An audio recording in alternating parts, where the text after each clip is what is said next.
Bienvenue, chers étudiants, dans une nouvelle capsule de soutien et de révision. Aujourd'hui, on va entamer certains exercices qui suivent le cadre référentiel de l'examen et du contrôle. Pour chaque contrôle ou chaque examen, il est réparti en deux parties. La première partie, c'est la restitution de connaissances. Qu'est-ce qu'on désigne premièrement par la restitution de connaissances? Restituer la connaissance, c'est être capable de reformuler, reproduire ou de mémoriser la leçon. Donc, on va voir quels sont les types de questions qu'on trouve pour la restitution de connaissances. Donc, les types de questions, soit on a des questions à choix multiples ou choix unique, parfois on trouve des questions alternatives, vraies ou faux, des questions d'appariement, des questions de sériation ou de classification ou des questions à réponse courte, y compris définir, légender un schéma ou un graphique. Donc ici, pour la restitution de connaissances, on va voir trois types d'exercices. Le premier, c'est la définition. Deuxièmement, on va voir un QCM. Et le troisième type d'exercice, les questions à réponse courte. Pour le premier exercice, vous avez ce tableau-là dans lequel on doit recopier les couples 1, 2, 3 et 4 et adresser à chaque numéro du terme à la définition correspondante. Comme vous pouvez voir ici, il y a 4 termes. Le premier terme, c'est le chloroplaste, le cycle de Calvin. Troisièmement, vous avez la photolyse de Loup. Et quatrièmement, vous avez la sphère pédonculée. Alors, comment répondre à ce type de questions? Il ne faut jamais recopier le tableau. Il faut juste recopier les couples 1, 2, 3 et 4 et après adresser les couples aux chiffres correspondants. Vous avez ici 4 définitions différentes. Vous avez premièrement chloroplaste. Le chloroplaste, c'est quoi? C'est un organisme. Donc, on va chercher parmi les suggestions que vous avez la définition d'organisme. Donc, on cherche ici. Donc, ici, on a responsable, on a ici réaction et on a ici un organisme. Donc, le chloroplaste, c'est un organisme cellulaire où se déroule la photosynthèse et effectivement, c'est la réponse juste. Après, vous avez le cycle de Calvin. Comme vous avez déjà vu dans la séance de révision, le cycle de Calvin n'est que d'un ensemble de réactions dans lequel on aura la synthèse d'une matière organique. Donc ici, cycle de Calvin, c'est une série de réactions permettant la réduction de CO2 pour former le glucose ou une matière organique. Après, vous avez la photolyse de l'eau. La photolyse de l'eau, c'est une réaction qui va transformer l'eau en dioxygène et en ion H+ et des électrons. Donc, c'est une réaction permettant la libération d'électrons, de protons et le dégagement de CO2. Après, vous avez la sphère pédonculée, c'est une enzyme qui permet la transformation ou la phosphorylation de l'ADP plus PI en ATP. C'est une enzyme qui se trouve au niveau de la membrane thylakoïdale. Donc ici, vous avez la suggestion dans les définitions, c'est responsable de l'équilibre du gradient des protons de part et d'autre de la membrane thylakoïdale, parce qu'il contient des canaux qui permettent le passage des ions H+ de la membrane de l'intérieur de la thylakoïde vers le stroma. Donc vous pouvez faire pause à la vidéo pour voir les réponses. Pour le deuxième exercice, c'est annoter le schéma suivant. Ce schéma, c'est un schéma d'un chloroplaste dont il y a 6 éléments différents. Donc, on va voir chaque élément. Donc, le premier, c'est la membrane externe. Le deuxième, comme vous pouvez voir ici, c'est la membrane interne. Troisièmement, vous avez ici le liquide, ou bien ces organites-là, c'est le stroma. Après, vous avez quatrièmement, ça, c'est le thylakoïde.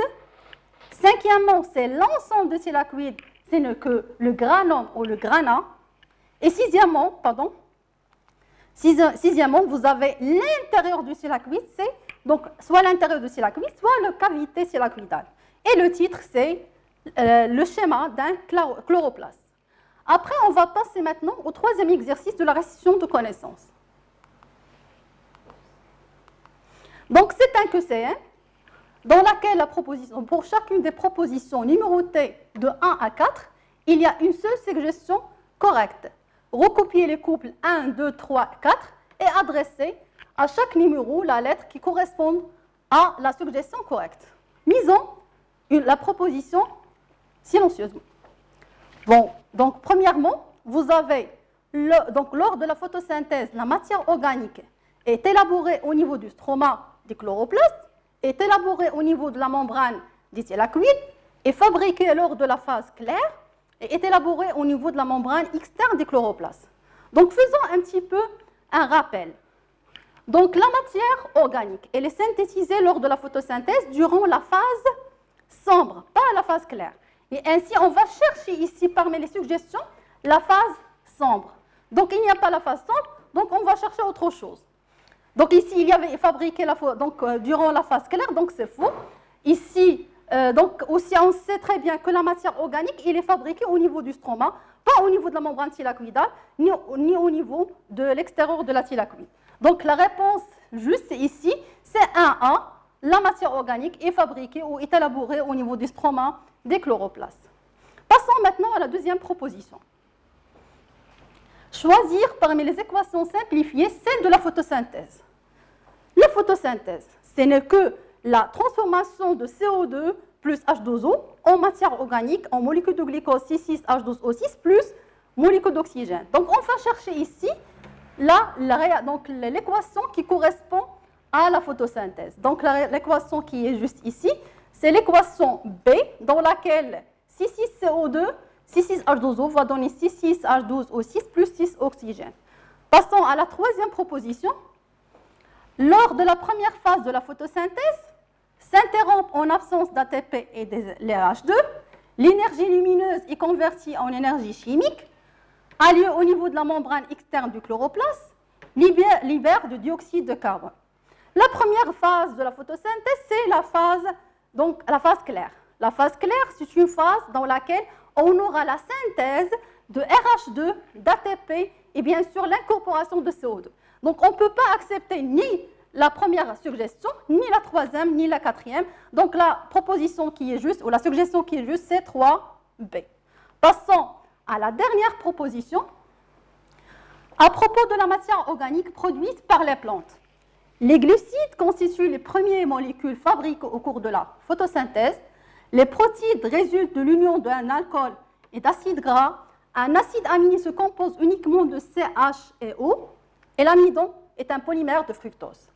Donc, laissons la première suggestion et passons à la deuxième, troisième et quatrième pour les corriger. Les protides résultent de l'union de l'alcool et d'acide gras. L'union d'alcool et d'acide gras, c'est les glycérides, monoglycérides, diglycérides, 3-glycérides, selon le nombre des acides gras. Donc, cette proposition, cette suggestion est fausse. Passons à la troisième. Un acide aminé se compose uniquement, donc souligné sur uniquement, de CH et O. Pourtant, un acide aminé, il contient un atome d'azote, parce qu'un acide aminé contient forcément une fonction COOH et une fonction amine, fonction NH2. Donc, cette suggestion est fausse. L'amidon est un polymère de fructose. On sait très bien que l'amidon, c'est une molécule de stockage pour les plantes, c'est une molécule de stockage c'est un polymère de glucose et pas de fructose. Ainsi, la réponse qui est juste, c'est que les glucides constituent les premières molécules fabriquées au cours de la photosynthèse. Donc, la réponse qui est vraie, c'est 4A. On a terminé la partie restitution de connaissances. Passons maintenant à la partie raisonnement scientifique. Donc, la partie raisonnement scientifique. Quels sont les types de questions qu'on trouve ici pour cette partie-là? Donc, pour le cadre référentiel, il y a plusieurs types de questions. On trouve déterminer, formuler, relier, proposer, décrire, comparer, décrire, utiliser, exprimer, etc. Ce sont des questions qui sont plus complexes que par rapport à la restitution de connaissances. Et c'est la base de la SVT. Donc ici, quand on parle de raisonnement scientifique, elle est notée sur 15 points ou 75% du contrôle ou de l'examen. Passons, donc ce sont des verbes d'action qui sont toujours soulignés dans les contrôles en gras. Donc comment on peut répondre à ces types de questions? On a pris maintenant 4 exercices différents. Donc le premier exercice, c'est l'expérience d'Arnaud, 1958. Qu'est-ce qu'elle a fait Arnaud pour cette expérience? Arnaud, il a utilisé le CO2 marqué, le CO2 14, pour suivre l'incorporation du carbone dans les glucides produites par la photosynthèse. Les expériences sont réalisées sur des fragments de chloroplastes séparés en deux fractions. La première fraction, elle est constituée uniquement de la thylakoïde exposée à la lumière, et la deuxième fraction, provient du stroma laissé à l'obscurité. Donc ici, c'est juste un rappel de la constitution du chloroplaste, qui on a dit qu'il est entouré de deux membranes externes et internes. Il contient un liquide qui est le stroma, où il y a donc des thylakoïdes qui sont soit organisés en granules, soit ils sont individualisés. Passons aux résultats de cette expérience. On mesure la quantité de CO2 fixée dans le stroma en coups par minute, bien sûr grâce au marquage de CO2. Ici, on a le résultat. On a le stroma à l'obscurité, donc ici on a donc le contenu de la suspension, et ici on a la quantité de CO2 marquée, fixée dans le stroma, mesurée en coups par minute, dans les différentes conditions. Donc, à l'obscurité, la deuxième, c'est mise en présence de thylakoïdes ayant séjourné précédemment dans la lumière, et après, ils sont mis à l'obscurité. Et la dernière, c'est un stroma en présence d'ATP et de transporteurs d'hydrogène réduits RH2. On remarque ici, donc il y a des valeurs différentes, et il y a une remarque aussi, si les thylakoïdes isolés sont placés à la lumière, en présence de CO2 marqué, la quantité de C14 marqué fixée dans le stroma est nulle. La question, en exploitant, regardez ici les verbes qui sont marqués en gras. L'expérience d'Arnaud, déduire les conditions de la synthèse de la matière organique. Alors, comment on répond à ce type de questions? Donc ici, vous avez deux types de choses qu'on cherche. L'exploitation du document et vous avez la déduction. Avant de traiter le document, il faut poser quelques questions qui sont: qu'est-ce qu'on cherche à montrer? Comment fait-on pour le montrer et qu'observe-t-on? Revenons à notre exercice. Ici, vous avez la quantité de CO2 fixée dans le stroma, dans deux milieux, l'obscurité et dans des milieux où il est mis auparavant, donc dans la lumière, où il y a l'ATP plus RH2. Donc on remarque ici que l'incorporation de CO2 se fait seulement pour les milieux où le stroma a été mis auparavant dans la lumière, ou dans les milieux où il y a la présence de l'ATP plus RH2. Donc, c'est-à-dire, pour l'exploitation, cette assimilation de CO2, elle est nulle si le stroma est placé à l'obscurité, mais devient très importante si le stroma est associé à des thylakoïdes éclairés ou un apport de deux molécules d'ATP et les molécules réduites. Donc, pour la déduction, qu'est-ce qu'on déduit maintenant? Que l'incorporation de CO2 ne peut se faire que si les thylakoïdes sont mis auparavant dans la lumière ou s'il y a présence continue de RH2 et de l'ATP. Et ce qui est noté ici pour la déduction. Passons maintenant à un autre type d'exercice où il y a une courbe. Vous avez ici l'exercice numéro 2, ce sont les travaux de Gaffron. De CO2 radioactif est fourni à une suspension d'algues unicellulaire fortement éclairée pendant 1 heure puis mise à l'obscurité. On mesure la quantité de CO2 incorporée par unité de temps.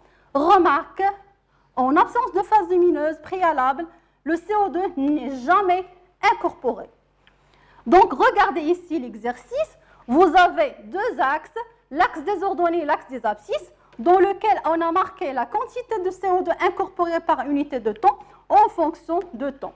Aussi, vous avez deux phases. La première phase, c'est la phase de la lumière, et la deuxième phase, c'est la phase d'obscurité. Ici, on a diversifié les types de questions. Vous avez la première question, c'est d'écrire les résultats de l'expérience de Gaffron. Et la deuxième, c'est justifier ces résultats. Quand on parle de décrire, on doit écrire ce qu'on voit. Donc, le variable par rapport au temps. Et si vous avez ici des quantités qui sont marquées, on doit citer donc pendant la description. Comme vous pouvez voir ici pour la description, vous avez que la quantité de CO2 incorporée est stable durant la phase de la lumière, alors qu'il va diminuer progressivement pendant l'obscurité jusqu'à disparaître au bout de 15 secondes. N'oubliez pas l'unité donc durant la description. Donc ça, donc pour la description, vous pouvez faire pause donc à la vidéo pour noter la description. Passons maintenant à la déduction. Donc pour la justification des résultats, pardon. Donc la concentration de CO2 est stable pendant la phase de la lumière. La question justifiée, c'est on cherche pourquoi cette concentration est stable. Donc bien sûr, l'incorporation de CO2, on a dit, il ne peut se faire sauf s'il y a RH2 et ATP dans le milieu. Et bien sûr, on sait très bien que la RH2 et ATP va être synthétisée au cours de la phase de la lumière grâce à la phase lumineuse. Ainsi, l'incorporation de CO2 reste maximale et constante. Alors que dans la phase d'obscurité, la concentration d'RH2 et ATP va diminuer progressivement jusqu'à ce qui va être épuisé et ainsi, on aura une diminution progressive de la concentration de CO2 jusqu'à disparaître. Et ainsi, on déduit que l'incorporation de CO2 doit s'effectuer grâce à des mécanismes réalisés préalablement pendant la phase éclairée. Et bien sûr, ces mécanismes-là, ce sont les mécanismes de synthèse de RH2 et d'ATP. Passons maintenant à un autre exercice où il y a l'évolution simultanée de 3 variables en même temps. Donc, c'est l'expérience de Bassam et Calvin. Donc lisons premièrement l'énoncé. Des chlorelles sont cultivées dans un milieu où barbote de l'air enrichi en CO2 radioactif. La culture normalement éclairée pendant 30 minutes, c'est le temps d'expérience, et ensuite transférée à l'obscurité. C'est-à-dire on a mis donc de CO2 radioactif et des chlorelles dans un milieu où il y a la lumière, et après on les a placés dans un milieu obscur. On mesure au cours du temps la concentration en APG, qui est l'acide phosphoglycérique, en ribulose biphosphate et en hexose, comme le glucose. Les concentrations sont déduites de la radioactivité mesurée.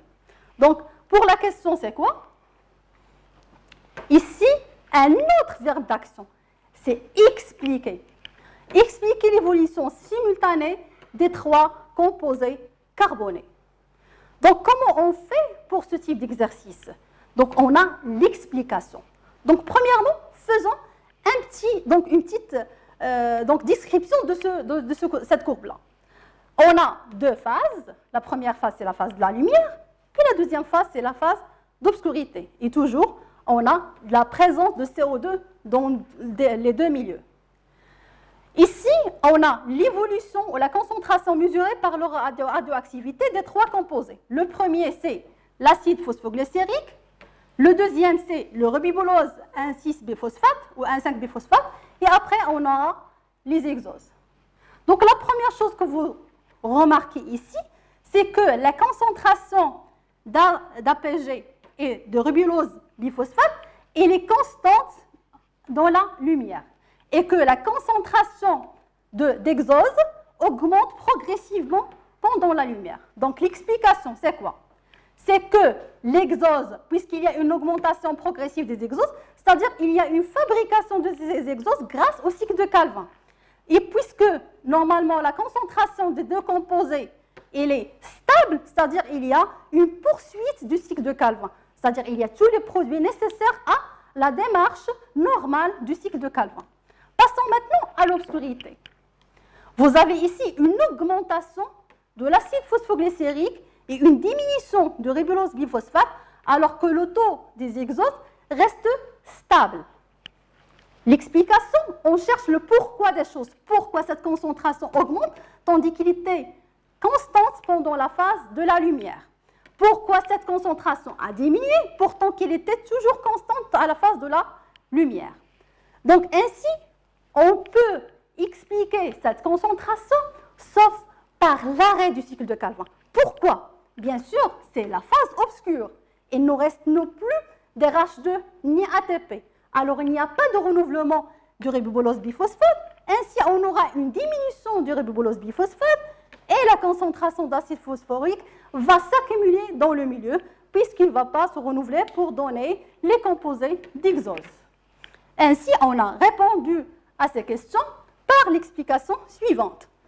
En présence de la lumière, la production des exoses est continue alors que le taux d'APG de ribobulose biphosphate reste constant. Le taux constant de ces deux dernières molécules confirme qu'en présence de la lumière, le cycle se poursuit normalement puisque toutes les molécules indispensables sont présentes, CO2, ATP et RH2. À l'obscurité, les molécules APG ne pouvant plus fixer d'ATP et être réduites par le RH2, elles n'étant plus produites en absence de lumière, s'accumulent et ne permettent donc plus la synthèse d'Higgs. C'est pour cela que le taux se stabilise. Passons maintenant à un autre exercice où il y a un tableau composé. L'exercice 4. Lisons l'énoncé. Pour déterminer les conditions et les éléments nécessaires à la synthèse des molécules d'ATP au niveau des chloroplastes, on réalise l'expérience dont les conditions et les résultats figurent sur le tableau. Alors, comment on fait pour lire un tableau où il y a plusieurs colonnes? Donc, on a 4 types d'expériences différentes et on a donc la concentration d'H+ mesurée au niveau du stroma et au niveau du thylakoïde, les sphères pédonculées, l'ADP plus PI et les résultats. Donc, bien sûr, pour lire ce tableau, il faut que vous ayez déjà des connaissances sur la structure de la chloroplaste et bien sûr la structure de la membrane thylakoïdale. Pour la question, en exploitant les données de ce document et de vos connaissances, vérifiez l'hypothèse suivante. Le flux de protons de la cavité des thylakoïdes vers le stroma à travers les sphères pédonculées qui libèrent l'énergie utilisée pour la synthèse d'ATP. Donc, pour répondre à cette question, il faut déterminer premièrement quel est le but de cette expérience. Le but, il est toujours énoncé, il est toujours dans l'énoncé. C'est déterminer les conditions de la synthèse d'ATP. Comment cette ATP est-il synthétisé? Donc, on remarque ici qu'il y a dans la question 2 verbes qui sont différents. En exploitant et la vérification de l'hypothèse. Comment on peut vérifier une hypothèse? Lisons premièrement le tableau. Le tableau, ce qui nous intéresse, ce sont les résultats. Le résultat où il y a la synthèse d'ATP.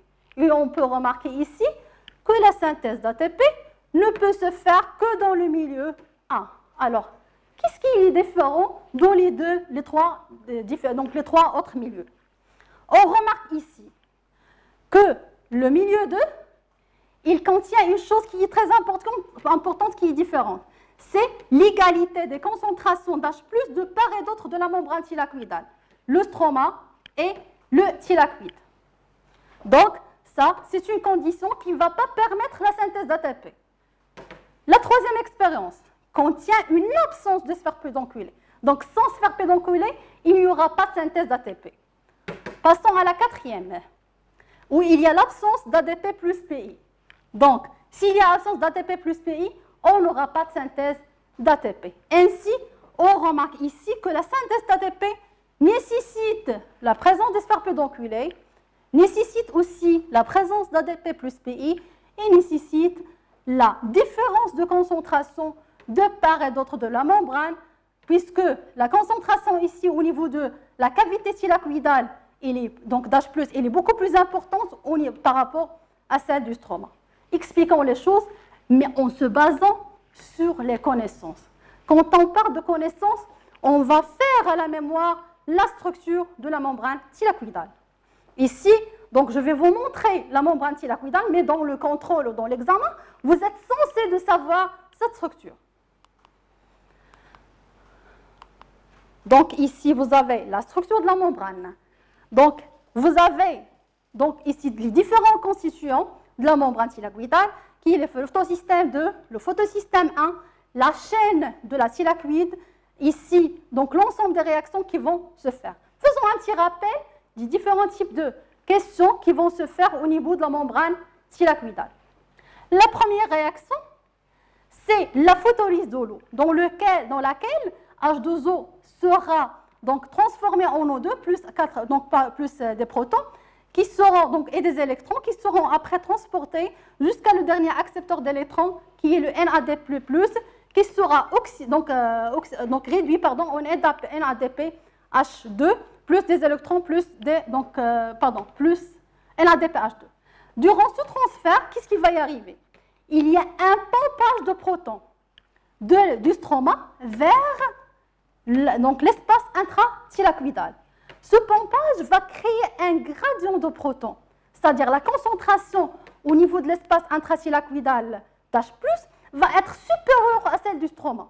Et ainsi, la membrane thylakoïdale tend toujours à équilibrer les concentrations de part et d'autre de la membrane thylakoïdale. Mais comment il va se faire ça? Grâce à des canaux spécialisés au niveau de la membrane thylakoïdale, qui sont les sphères pédonculées, qui vont permettre le passage des protons de l'espace intrathylakoïdal vers le stroma. Ce passage va activer ou catalyser des enzymes spécifiques qui sont l'ATP synthase qui va phosphoryler l'ADP plus PI en ATP. Et ainsi, on peut vérifier l'hypothèse qui est ainsi, le gradient de protons crée un flux de protons qui s'effectue de la cavité du thylakoïde vers le stroma, à travers les sphères pédonculées.